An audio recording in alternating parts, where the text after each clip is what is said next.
Interestingly, Miss Amy Blitz, who holds a doctorate from MIT, which is one of the leading B schools in the world, has had her eyes set on the very mysterious and interesting topic of entrepreneurship, family business management, and innovation. Good morning, everybody, and thank you so much. I have to say, I'm so honored and delighted to be here. It's been a long journey getting here. I've never been to India before, and it's a wonderful country, and being at this school, I can feel all of the positive energy. I think Proton is a very appropriate term for all of you.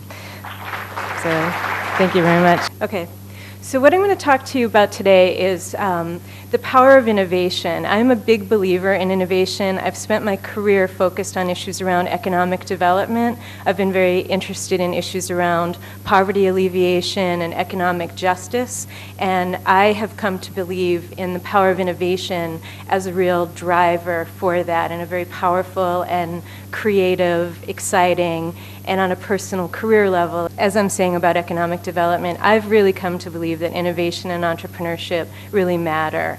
I've also come to realize that whether you're in a large organization or a small organization, a family business, or your own venture with friends, or whatever it is, I really believe that innovation and entrepreneurship actually happen in an ecosystem. So if you're in a large organization, you may find yourself working with smaller entrepreneurial firms, as I've experienced. So what I would say, one of the themes we'll get to is depending on what industry you're entering and what your business model is and everything. But I think if you can be creative about capital, minimize your costs, try to not have what's called like a burn rate. You don't want to burn through too much capital too quickly. So after all of that research on entrepreneurship, what I became interested in was actually strategy. Because what I realized was that to that issue of building organizations, once you've gotten the organization off the ground, then the big question is, okay, now what? How do we continue to grow it? How do we build the right organizational, operational, technological foundations for this? What's our business model really? You know, one of the lessons from Gary Hamel talks a lot about what's your core competence. So that led us to a question. We wanted to try to understand, all right then, so what is business model innovation? It's a nice term, it sounds really interesting, but what exactly is it, and what can you do about it? So part of the issue with this was that we looked at the S&P 500 in the US over 50 years, and you could see that a lot of companies actually fail. What we found was just 16% survived that time. So that's pretty compelling. I think that says that, and there's other work that's shown that companies that survive over long periods of time are able to evolve.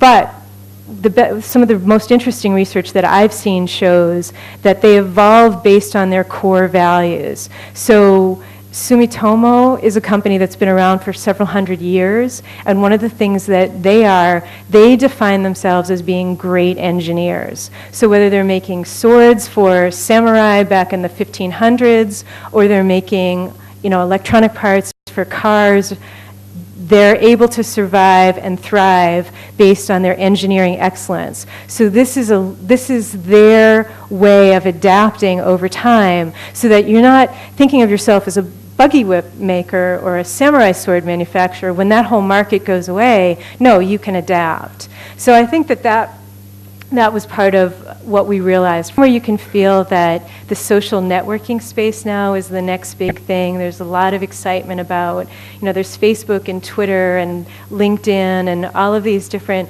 social networking tools, but where are we going to go with this?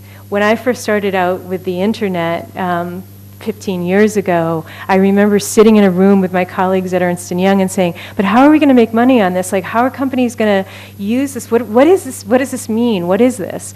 And I feel like there's that similar kind of energy now around social networking. It feels like an open space. It feels like there's a lot of creativity and innovation. I'm sure there's going to be a lot of mistakes that will be made, some innovations that won't work, the pets.com of this era. But I think that it's an exciting time to be with an entrepreneurial venture, and it's also close to my heart because it's about thinking about ways to really improve businesses from individual passions and talents and exchanges of. Good morning, ma'am. I'm Proton Aditi. Ma'am, my question is, what are the reasons that prominent business people are now moving into social entrepreneurship?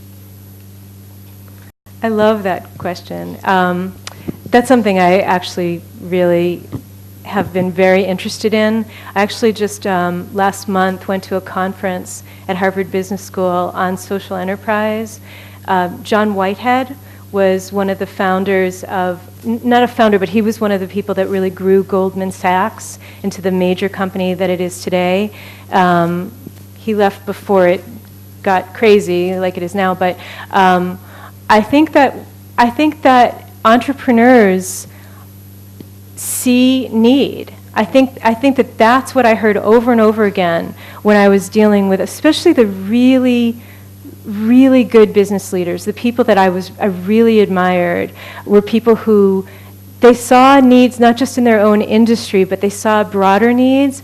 And so sometimes that can be a business, sometimes it can be, an actual venture where you're earning income from it, but sometimes it maybe is more of a social enterprise.